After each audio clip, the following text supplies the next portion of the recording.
അടിയന്തര പ്രമേയത്തിന് അനുമതി നിഷേധിച്ചു. വിശദാംശങ്ങൾ നൽകാൻ വിഷ്ണു കരുണാകരൻ ചേരുന്നുണ്ട്. വിഷ്ണു, എന്തായാലും ഈ കഴിഞ്ഞ ദിവസമായിരുന്നു ഒരു ദാരുണ സംഭവം ഉണ്ടായിട്ടുള്ളത്. ഇതിപ്പോൾ സഭയിലടക്കം വലിയ രീതിയിലുള്ള ഒരു വിഷയമാക്കി മാറ്റുകയാണ് പ്രതിപക്ഷം. പക്ഷേ അടിയന്തര പ്രമേയത്തിന് അനുമതി നിഷേധിച്ചിരിക്കുകയാണ്. എന്താണ് നിലവിലെ അവസ്ഥ? എന്തൊക്കെ കാര്യങ്ങളാണ് അവിടെ നടക്കുന്നത്? തീർച്ചയായിട്ടും വലിയ രീതിയിലുള്ള ഒരു പ്രതിഷേധമാണ് പ്രതിപക്ഷത്തിന്റെ ഭാഗത്തുനിന്നുണ്ടായിരിക്കുന്നത്. പ്രതിപക്ഷം നേരത്തെ തന്നെ അടിയന്തര പ്രമേയമായി ഉന്നയിച്ച പ്രധാന കാര്യം ഈ കണ്ണൂരിലുണ്ടായ ബോംബ് സ്ഫോടനമാണ്. അതിലൊരാൾ കൊല്ലപ്പെട്ട ഒരു സാഹചര്യമാണ്. അതിൽ സർക്കാരിനെതിരെ ശക്തമായ ഒരു പ്രതിഷേധമാണ് പ്രതിപക്ഷം അറിയിച്ചത്.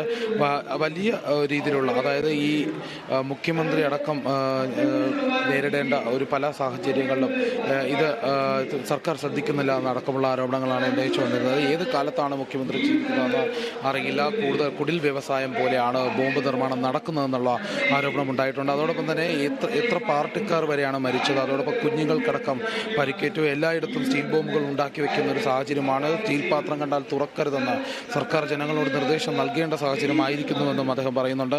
ഏത് ലോകത്താണ് ജീവിക്കുന്നത്? പാനൂരിൽ തുടർച്ചയായാണ് ബോംബ് അപകടം ഉണ്ടാകുന്നത്. RSകാരെ എറിയാനാണ് ബോംബ് ഉണ്ടാക്കുന്നതെന്നുള്ള ഒരു പ്രചരണമുണ്ട്. അതുമാത്രമല്ല, സാധാരണക്കാർക്കെതിരെ പാവങ്ങളെ എറിയാനുണ്ടാക്കിയ ബോംബാണ് എന്നും അദ്ദേഹം പറയുന്നുണ്ട്. പ്രതിപക്ഷ നേതാവിൻ്റെ പ്രസംഗത്തിനിടയിൽ വലിയ ബഹളവും ഉണ്ടായി. അതിനുശേഷം ബോംബ് നിർമ്മാണത്തിന് സന്നദ്ധ പ്രവർത്തനമെന്ന ഓമന പേരിട്ട് വിളിക്കുന്ന ഒരു സാഹചര്യം ആണെന്നാണ് പ്രതിപക്ഷ നേതാവ് പറയുന്നത്. ബോംബ് നിർമ്മിച്ചവരെ സന്നദ്ധ പ്രവർത്തകരെന്ന് വിളിക്കുന്ന സാഹചര്യം, ബോംബ് നിർമ്മിക്കുന്ന ക്രിമിനൽ ആക്ടിവിറ്റി ചെയ്യുന്ന ആൾ രക്തസാക്ഷി ആകുന്ന സാഹചര്യം ഉണ്ടാകുന്നു. 32 പേരാണ് ഇതുവരെ ബോംബ് പൊട്ടി മരിച്ചത്. 89 പേർക്ക് പരിക്കുപറ്റി. ഇത്തരത്തിലുള്ള കണക്കുകൾ വരെ അദ്ദേഹം നിരത്തിയാണ് പറഞ്ഞത്. രാഷ്ട്രീയ പ്രതിയോഗികളെ നേരിടാൻ വേണ്ടിയാണെന്ന് 3 റിമാൻഡ് റിപ്പോർട്ടുകൾ പുറത്തു വന്നിട്ടുണ്ട്. അതുകൊണ്ട് തന്നെ രാഷ്ട്രീയവൽക്കരിക്കാൻ വേണ്ടിയാണ് ഈ അപകടങ്ങൾ അല്ലെങ്കിൽ ആക്രമണങ്ങൾ ഉണ്ടാകുന്നതെന്നും അദ്ദേഹം വ്യക്തമാക്കുന്നുണ്ട്. ഇത്തരത്തിലുള്ള വലിയ പ്രശ്നങ്ങളാണ് അദ്ദേഹം ചൂണ്ടിക്കാട്ടുന്നത്. അതോടൊപ്പം തന്നെ ഈ മഹത്വവൽക്കരിക്കുന്നത്, ബോംബ് സ്ഫോടനത്തിൽ മരിക്കുന്നവരെ മഹത്വവൽക്കരിക്കുന്ന രീതി, പോലീസ് തെളിവുകൾ നശിപ്പിക്കുന്ന സാഹചര്യം ഉണ്ടാകുന്നുണ്ട്. അതോടൊപ്പം ക്രിമിനൽ സംഘങ്ങൾക്ക് സർക്കാരും പോലീസും ഒത്താശ ചെയ്യുന്ന അടക്കമുള്ള ആരോപണങ്ങളാണ് പ്രതിപക്ഷത്തിന് ഭാഗത്തുനിന്നുണ്ടാകുന്നത്. ആയുധം താഴെ വെക്കേണ്ടി വന്നാൽ അത് ചെയ്യണമെന്നും ബോംബ് നിർമ്മാണം അവസാനിപ്പിക്കുക തന്നെ വേണം. ഐഡിയോളജിക്കൽ ഫൈറ്റിലേക്കാണ് ഇനി രാഷ്ട്രീയം കൊണ്ടുവരേണ്ടതെന്ന് അദ്ദേഹം പറയുന്നു. പ്രതിപക്ഷ നേതാവ് ഇതിനുശേഷം വാക്കൗട്ട് ചെയ്ത് ഇറങ്ങുന്ന ഒരു സാഹചര്യമാണ് പൂർണ്ണമായി ഉണ്ടായിരിക്കുന്നത്.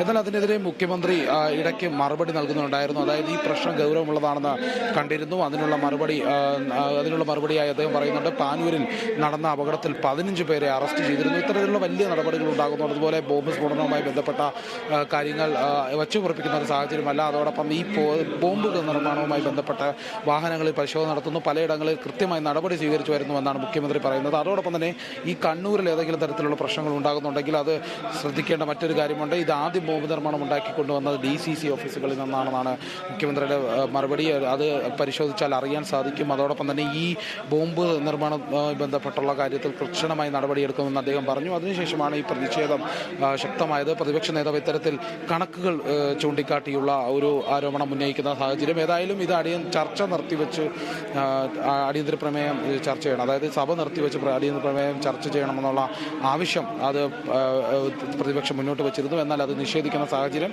ഉണ്ടായി. അതുകൊണ്ടാണ് പ്രതിപക്ഷം വാക്കൗട്ട് ചെയ്തിറങ്ങിയത്. ഏതായാലും അടിയന്തര പ്രമേയത്തിനുള്ളിലെ വലിയ വാക്പോരുകൾ പ്രധാനമായും മുഖ്യമന്ത്രി പ്രതിപക്ഷ നേതാവും തമ്മിലായിരുന്നു.